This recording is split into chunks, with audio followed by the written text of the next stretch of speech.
C'est une société qui s'appelle Iconem qui a fait parler d'elle cette semaine parce qu'elle a lancé en grande pompe papale le jumeau numérique finalement du Vatican. Donc je pense qu'il faut d'abord regarder pour comprendre un peu l'ampleur. Et du coup, là, une fois qu'elle est là, elle balaye la chapelle Clémentine, elle a dans son champ de vision. Quando abbiamo un'ispirazione è come se si accendesse una luce. Questo progetto accenderà tante luci nel mondo. This is an opportunity to use the power of artificial intelligence to see this basilica in a way that perhaps no generation has seen it before. It's a digital twin of one of the world's most important and grandest buildings. La Basilica di San Pietro è interpretata come il centro della cristianità. Luogo che custodisce la tomba di Pietro, sulla cui fede è stata edificata. La tecnologia diventa un ponte non solo tra passato, presente e futuro, ma diventa un ponte anche tra persone. It's a new way to have a better understanding of the history of. C'est là qu'on entend parler le patron. In total, it's 400,000 pictures les autorités papales that we can stitch together. We really want, through this model, to reveal what is unseen. It just starts to uncover the layers, not only the architecture and the history, but its mysteries. Bramante, Michelangelo, Bernini, forse dalla sua destra ci guardano e un po' si divertono. Noi riusciamo a portare questo patrimonio attraverso il tempo e verso il futuro che diventa un tesoro per tutti. Anzitutto nei due spazi immersivi che la gente potrà venire in Basilica e vedere. Poi ci sarà un sito in cui attraverso il 3D la gente potrà vedere gli angoli della Basilica. Tout ce qui est accessible, on n'a pas besoin d'avoir un casque. Il suffit d'aller sur le site, on mettra le lien. Et sur le site, vous pouvez vous balader à l'intérieur de ces maquettes 3D. We have built these AI preservation tools that can look across the digital twin and find structural problems, missing tiles. This model will last forever.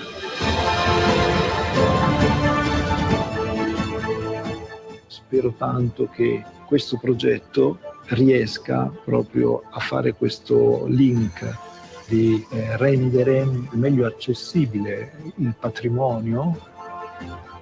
Future generations will find this as something that is part of their cultural heritage as we create it for our own. To use AI in this way is a way to bring out the best of humanity. Alors voilà, on est dans. C'est beau. Oui, on est dans de la promotion. Ils sont très contents d'eux, hein, c'est normal. C'est un travail qui a dû durer des années, en fait, ou plusieurs mois, je pense, peut-être 18 mois, je pense, pour faire ce genre de choses. 400 000 photos, donc c'est de la photogrammétrie. C'est une technologie qui est maintenant très éprouvée. Et pour le coup, c'est vraiment de l'intelligence artificielle. C'est pas du bluff, c'est pas une annonce faite pour lever des fonds. C'est vraiment remarquable parce que finalement, on a un peu le meilleur de la technologie.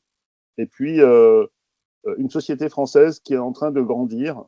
C'est encore une niche, ce marché du patrimoine culturel numérisé.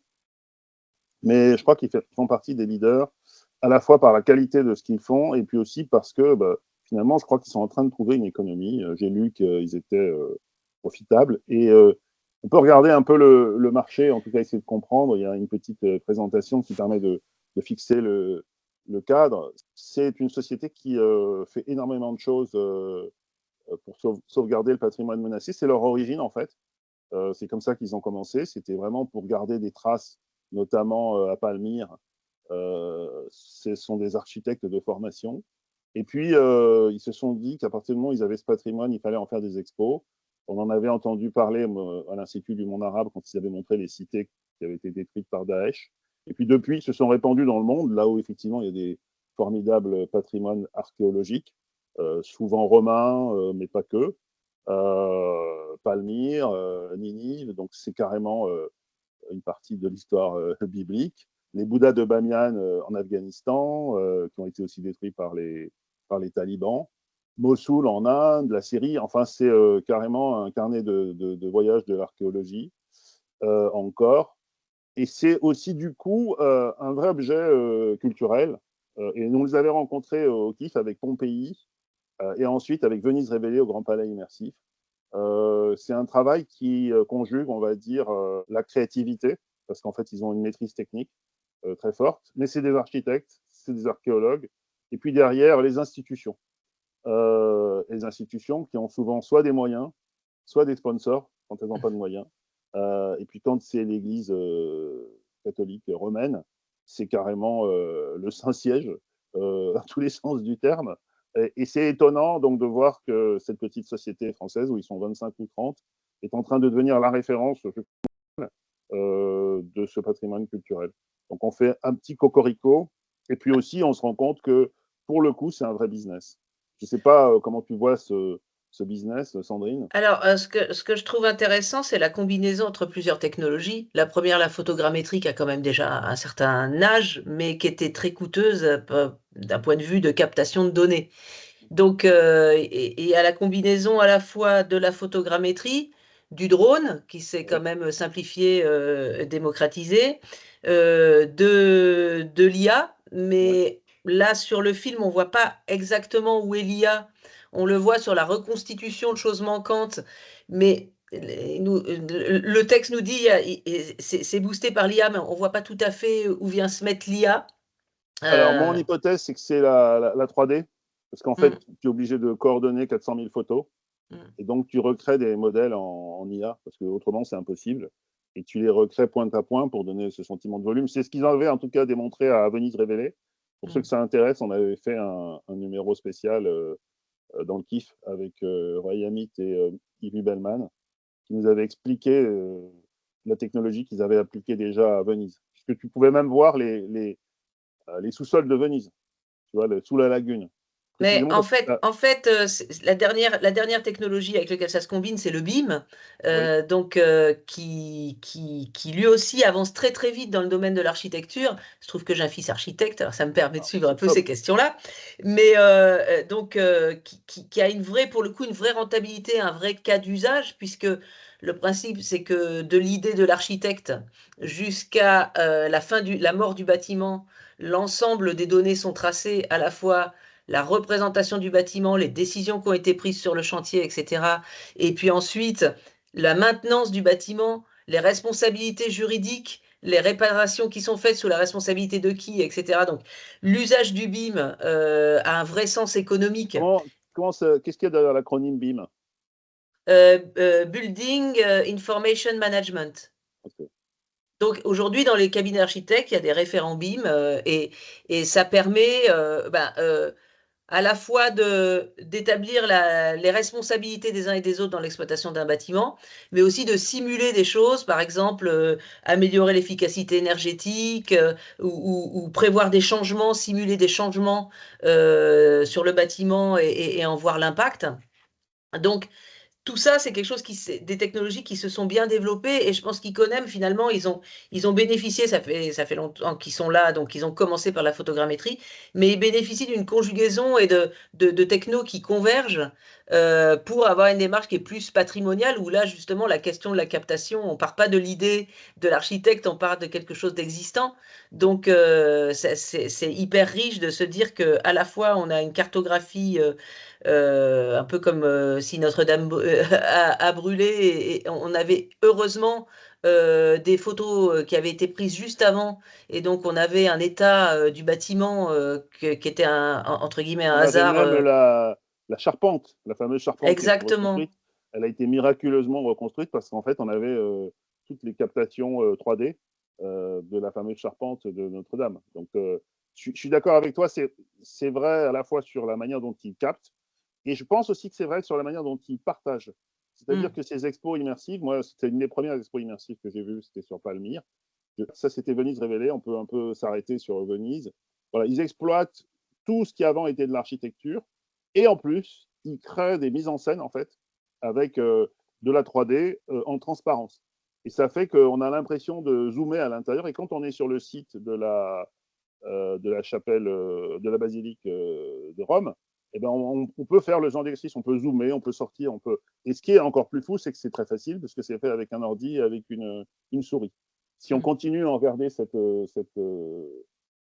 on se rend compte que donc c'est intégré dans des expos, sur des expos de toute nature, avec des artefacts, c'est-à-dire qu'on a la représentation, l'artefact et une mise en scène qui est impeccable, et avec à chaque fois, là c'est dans le monde entier, là c'est la Saline Royale de Senan, un dialogue finalement entre l'image numérique et puis les objets, et puis la circulation dans des lieux qui sont en général extrêmement spectaculaires.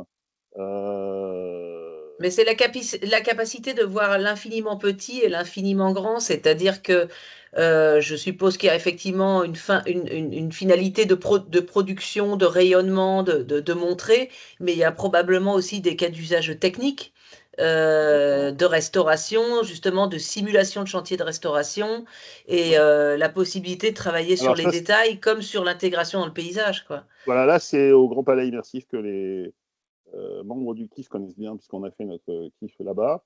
C'est extraordinairement spectaculaire, c'est dans la grande salle. C'est à la fois le plus grand écran, avec de la profondeur, pratiquement en 3 dimensions, et c'est la place Saint-Marc, en fait, de Venise, hein, et ce qui est impossible à représenter en temps normal. Là, on voit aussi ce genre de démarche, puisque là, c'est le plan de Venise vu d'en haut. On est vraiment dans un côté extrêmement spectaculaire, qui fait que les expos, à mon avis, elles vont bien circuler, puisqu'elles sont adaptables, puisque c'est en fonction de la taille des écrans, et puis qu'ils exploitent, je dirais, un patrimoine dont ils sont, en tout cas maîtres, si ce n'est toujours propriétaires, qui est finalement ces 400 000 photos. Là, je ne sais pas combien il y a eu de photos sur Venise, mais c'est des vues qui sont imprenables. Voilà. Ça, et alors, qui est propriétaire de la data à la fin? C'est une bonne question. Je pense que c'est Iconem, le commanditaire, copropriétaire, en tout cas des photos, puisque c'est de la photogrammétrie. Et je pense qu'ils doivent le faire avec les institutions. Je sais que sur Venise, Yves Ibelman nous avait raconté qu'effectivement, ça ne pouvait se faire qu'avec l'autorisation. Et en plus, ce qui leur est arrivé sur Venise, c'était assez extraordinaire, c'est que c'était pendant le Covid. Donc Venise était vide. Donc il faut de toute façon Et je crois que c'est une société dont on va entendre beaucoup parler, parce qu'elle a ce côté institutionnel, mais qu'elle est porteuse aussi finalement de la numérisation, on va dire, positive. Parce qu'après, quand on a fait ces représentations, à un moment donné, on va pouvoir mettre des personnages dedans. À un moment donné, on va pouvoir créer des espaces virtuels. Et quand on va sur leur site, il y a un projet de faire les plus grands sites du patrimoine du monde, qu'on puisse visiter, en fait. Donc, il y a une idée derrière qui est assez généreuse. Et je pense que c'est une idée qui peut plaire à des institutions et qui peut plaire beaucoup aux citoyens, aux consommateurs, aux enseignants. Enfin, voilà, ça devient, et aux producteurs de cinéma, parce que le tournage en décor naturel à Versailles, c'est 1 fois par semaine, alors que là, finalement, on dégrade pas le bâtiment et finalement, on peut démultiplier les visibilités, à condition effectivement qu'on ait une qualité de lumière et de mise en scène qui permettent de virtualiser entièrement le décor. Alors, c'est là où je pense que l'IA va être encore plus importante, c'est que ça doit servir de décor, mais il va falloir intégrer d'autres éléments. Donc, je pense qu'on en est qu'au début, mais j'ai vu qu'ils avaient beaucoup de partenaires. On n'est pas les seuls à s'intéresser à ce qu'ils font. Donc, je pense qu'on en parlera. En tout cas, c'est une boîte à suivre. Et puis, c'est un petit cocorico, quand même. Hein. Ce sont des gens qui se sont battus pendant des années pour protéger le patrimoine. Et j'ai l'impression qu'ils sont en train de trouver un modèle économique, ce qui n'est pas si courant. Et en utilisant l'IA des très grandes entreprises et en ayant des sponsors, ce qui est quand même remarquable par les temps qui courent. C'est sérieux. Tu avais découvert, entre guillemets, au KIF 2024, tu venais nous parler de Jetement, et tu étais en train de sortir ce bouquin. Depuis, ta démarche d'intégration de l'IA dans la création amplifié, tu as aussi pris des nouvelles fonctions chez Capgemini, donc tu es à la fois un consultant heureux et aussi un auteur qui pousse les perspectives comme si c'était un vrai laboratoire, c'est-à-dire que depuis 2020 tu publies des livres, tout ce qu'il y a de plus classique en papier, et aussi tu travailles de manière ouverte avec l'intelligence artificielle et toutes les formes de technologie et d'innovation. C'est ton choix? Ouais. Bah, si tu veux, je travaille dans la tech depuis 20 ans maintenant, ça ne nous Bah rajeunit oui. pas. Oui. Et j'ai toujours aimé écrire. Et donc, ce que j'aime faire, c'est prendre un thème technologique que je vis au quotidien et puis explorer son impact sur la société à travers un thriller psychologique.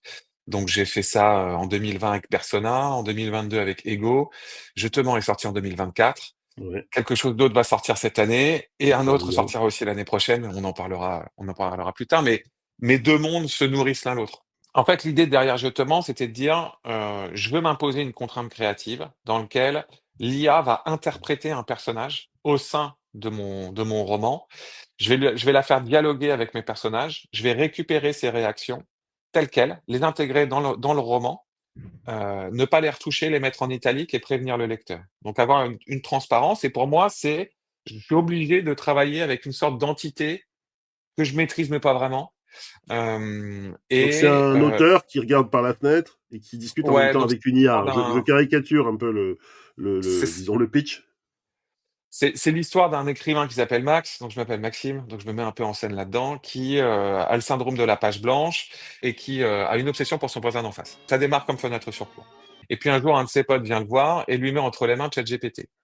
Et cet auteur, qui est pas du tout technophile, va commencer à parler avec l'IA et puis il va en faire sa muse artificielle. Il va l'appeler Loï, en référence à Loï Fuller, la muse de Toulouse-Lautrec. Loï va l'aider à finir son livre. Elle va aussi aider cet homme, ce manque qu'il a, mais elle va aussi accroître cette obsession qu'il a pour son voisin d'en face. Et le livre s'ouvre, c'est un thriller, donc ça s'ouvre sur deux flics qui arrivent dans un appartement, qui découvrent une victime défigurée.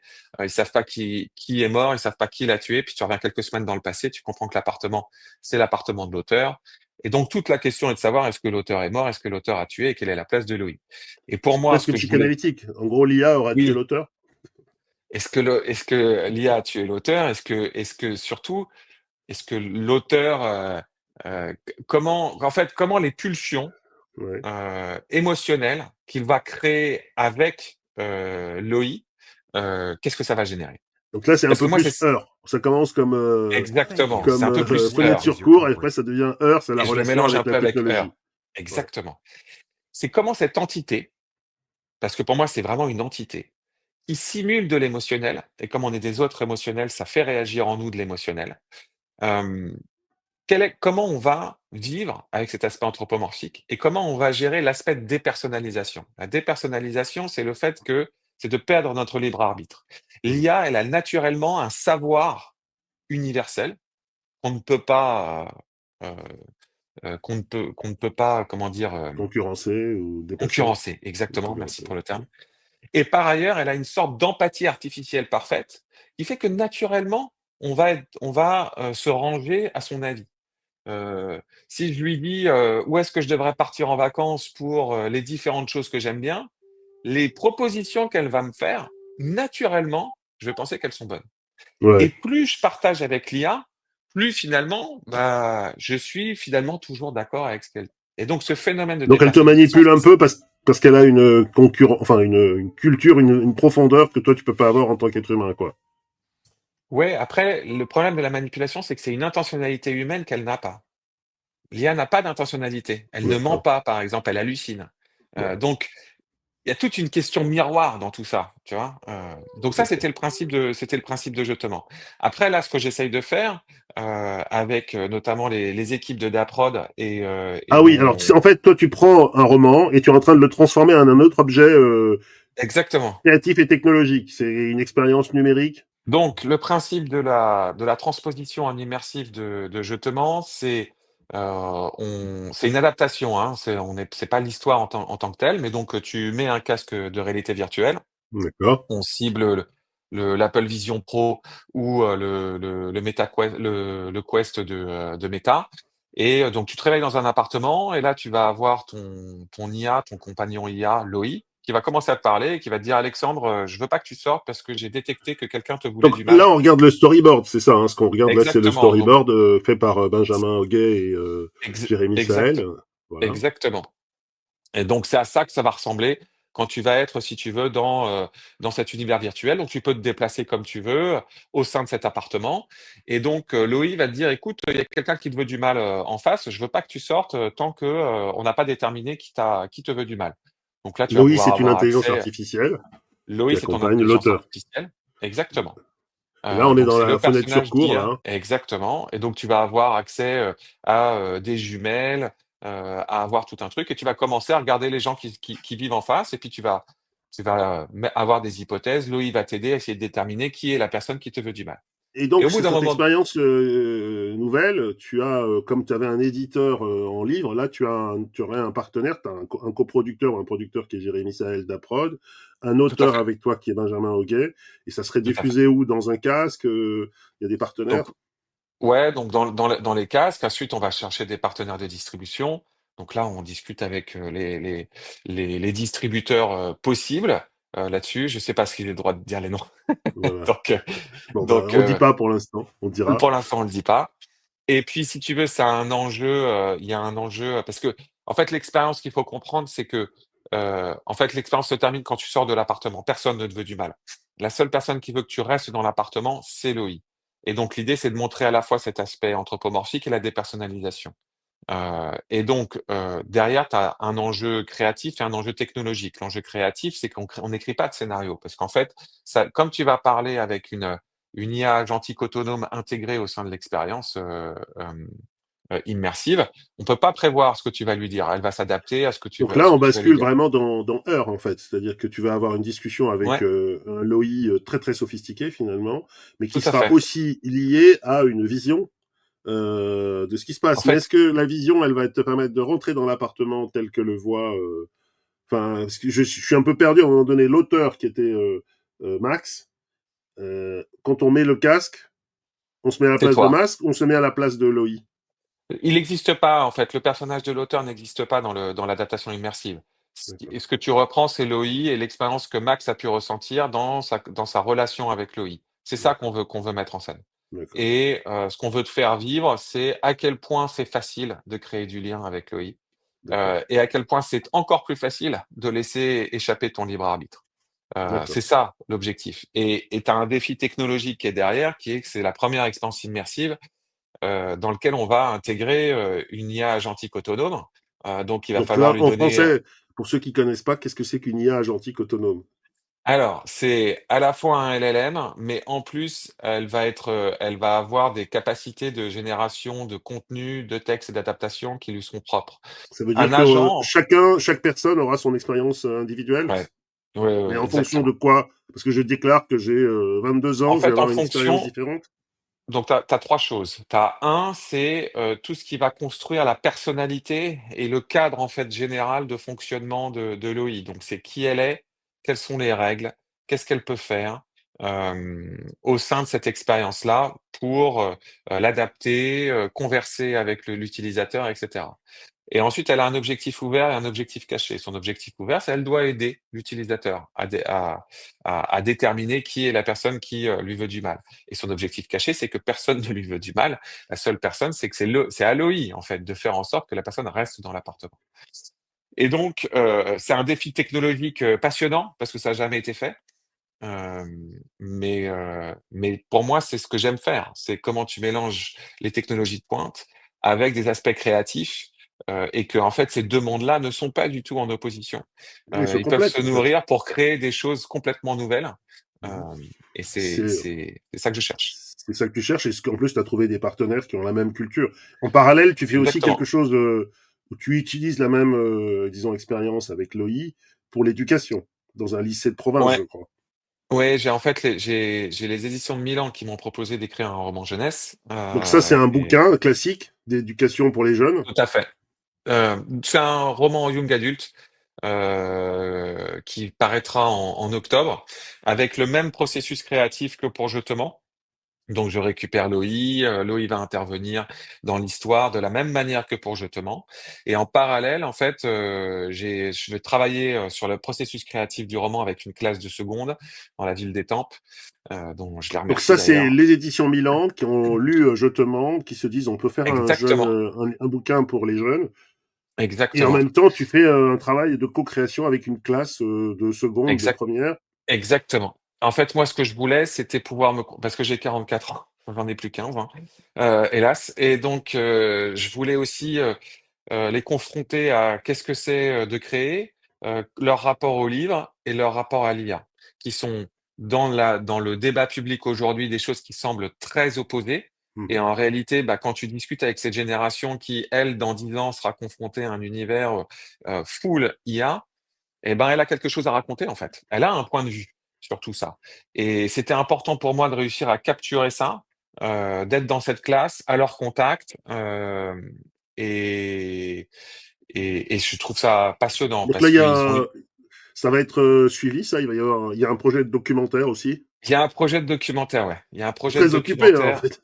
Entre le bouquin, plus l'émission, enfin l'immersif, plus un projet de documentaire sur l'histoire de ces gamins qui travaillent avec l'IA. J'aimerais beaucoup.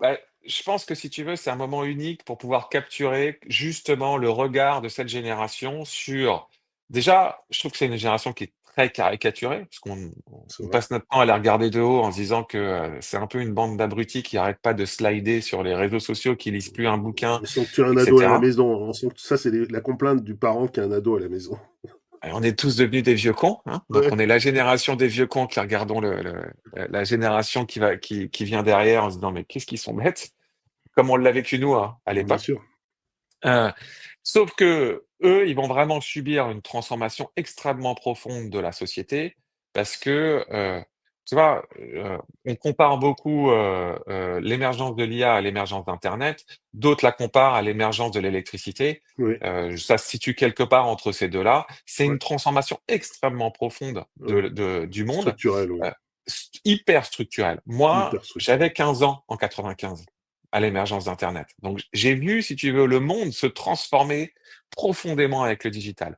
Et je voulais quelque part capturer ce regard de ces gamins sur cette transformation du monde et en même temps, par rapport au livre et la création, ce qui semble être ce qui disparaît de notre ancien monde. Voilà, c'est ça que je cherche à avoir. Ou qui se réinvente, parce que finalement, le bouquin, comme justement, qui sort de ce croisement entre de l'édition, de la technologie, c'est une autre façon d'écrire. C'est quand même sous contrôle. On peut imaginer qu'un bouquin young adulte, d'ailleurs, faut souligner je trouve la curiosité des éditions Milan, parce que c'est vrai que quand tu m'as raconté l'histoire, je m'attendais pas à ce que. Donc en fait, tu vas avoir une année hyper chargée, on traitait différents bouquins, peut-être une expérience immersive, peut-être un documentaire, et puis en plus, finalement, de rencontrer plein de générations. Donc, écoute, c'est formidable. Moi, je suis vraiment très admiratif de la façon dont tu as mené ta barque. Parce que c'est pas évident. Non, mais c'est vrai, c'est pas évident de naviguer entre plusieurs vies. Et en plus, je trouve que c'est assez symbolique de ce qui va nous arriver plus ou moins à tous.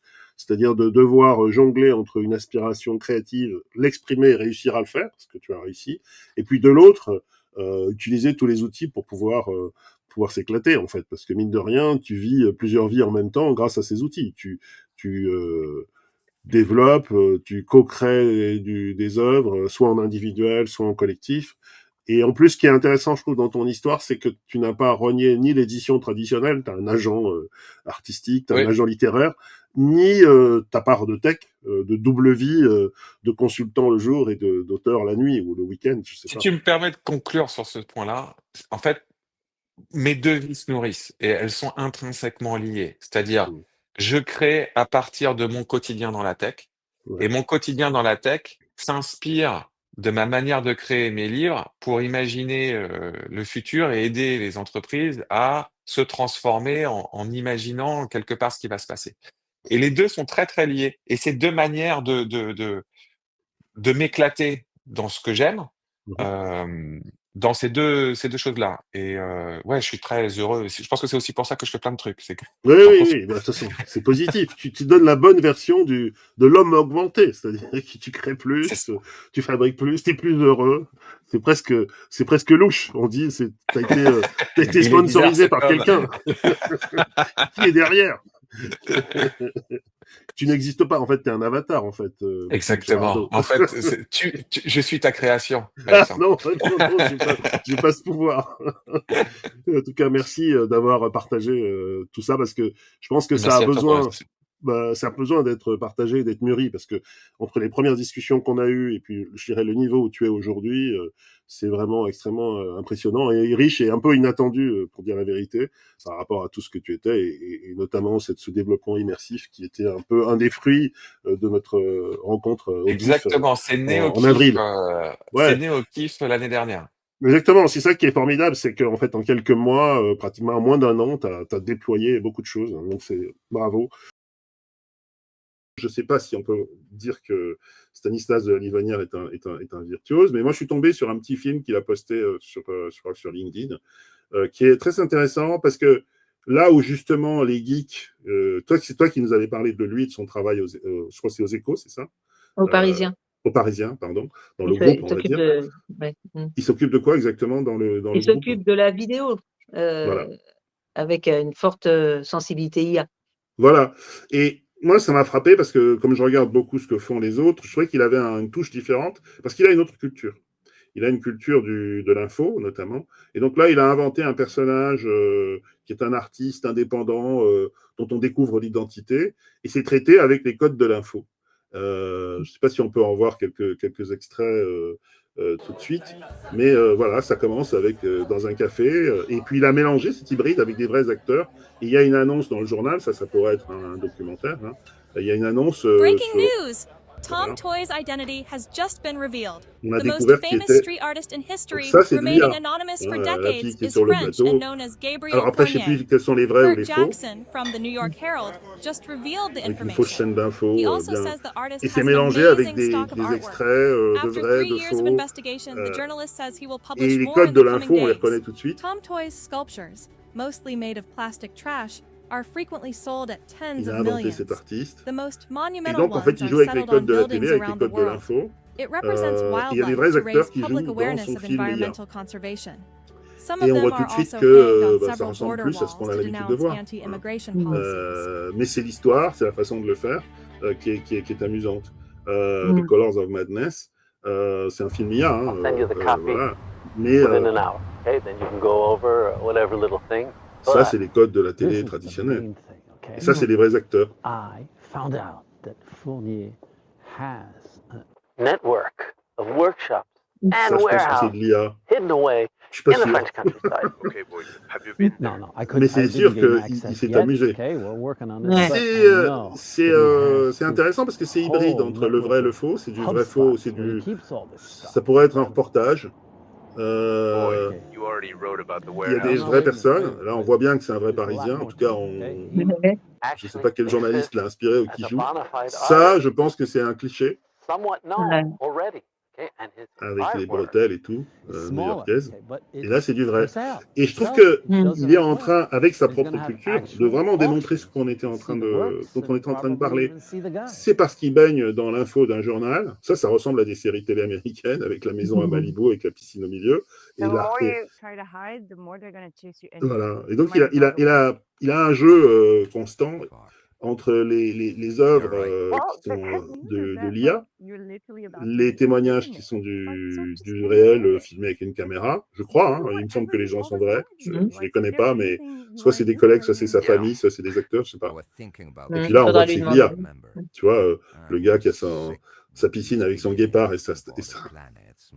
Alors, beaucoup de journalistes diront que alors, c'est pas journalistique. Après, pour moi, c'est quelque chose qui est un peu entre les deux.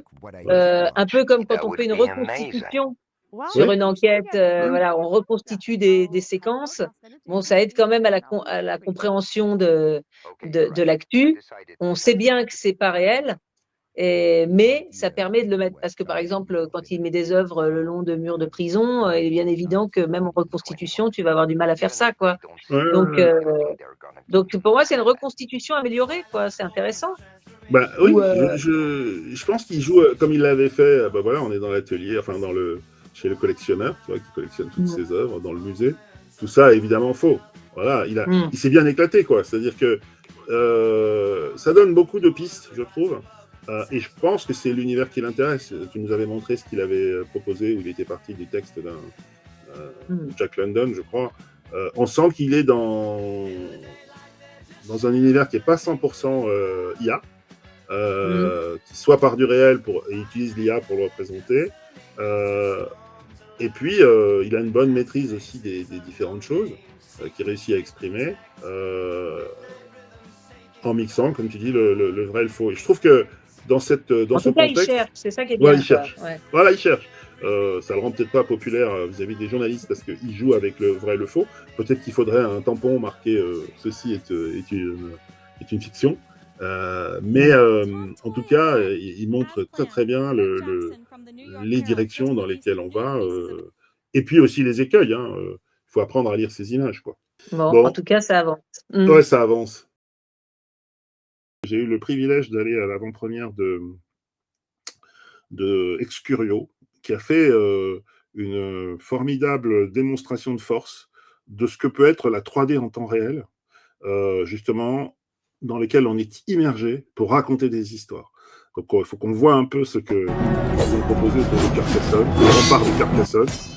C'est une scène de combat. Là, il y a des attaquants. On est dans un film. Là, c'est en 2D. Voilà, les derniers remparts de Carcassonne. Carcassonne 1304. On est plongé en 1304 avec le Centre des Monuments Nationaux, parce que c'est le Centre des Monuments Nationaux qui est le gardien de tous ces monuments comme l'Arc de Triomphe, qui ne sont pas forcément des musées, mais qui sont des éléments du patrimoine de l'histoire de la République. Et ils ont investi la ville de Carcassonne en 1304 en multipliant des scènes où on suit un jeune noble qui est chargé de protéger la ville, qui rentre dans cette ville qui est assiégée. On est en pleine Inquisition. Et on rencontre les personnages clés de l'époque, que ce soit le grand inquisiteur, le roi de France, le noble qui tient la cité. Il y a des personnages de fiction, des personnages historiques. Ils ont mélangé les deux. Le fiction, c'est le fameux Simon de l'étang. Agnès, c'est la fille du peuple. La guérisseuse, qui est la mère ou la famille d'Agnès ou sa tante. Et puis, les personnages historiques qui ont vraiment existé. Geoffroy d'Ably, Geoffroy de Varennes, Philippe le Bel, qui est roi de France, Élie Patrice, Guy Chevrier. Et là, on est dans le cœur de l'histoire et on mélange les deux. Et cette expédition immersive, ça devient une leçon d'histoire vécue dans la ville de Carcassonne, dont on connaît les remparts, mais on la voit de très très haut. Et à partir de là, ils ont inventé une histoire qui, comme on le disait, mélangeait les deux, en 3D. Donc on se balade à un moment donné dans le marché de Carcassonne, on assiste à l'entraînement des combats. On a vu l'extrait Mais c'est sur quel device, par contre? C'est sur comment on appelle ça, c'est un HTC Vive pour ceux qui sont des connaisseurs, mais c'est un casque en réalité virtuelle. C'est de la 3D en temps réel. Ça veut dire que pendant 45 minutes, on se balade dans un espace virtuel qui est constamment recalculé. Voilà, ça fait des scènes de ce genre-là, sauf qu'on est à l'intérieur, à côté du combattant. On est en immersion. Et donc, c'est tout un travail qui est fait, qu'on a suivi depuis longtemps au KIF, qu'ils avaient appliqué ces méthodes pour différentes expéditions à Notre-Dame de Paris, aux pyramides. Récemment, c'était avec le Muséum d'Histoire Naturelle autour des dinosaures et de toute la vie depuis 3 milliards d'années sur Terre. C'est vraiment un médium qui est en train de s'imposer. Je pense qu'ils vont, et qu'ils rencontrent déjà dans le monde entier le grand public. C'est une société française qui fait partie des sociétés de pointe, qui a réussi en fait à toucher du public en masse. Il y a 100 personnes en simultané dans la salle quand a lieu l'expérience.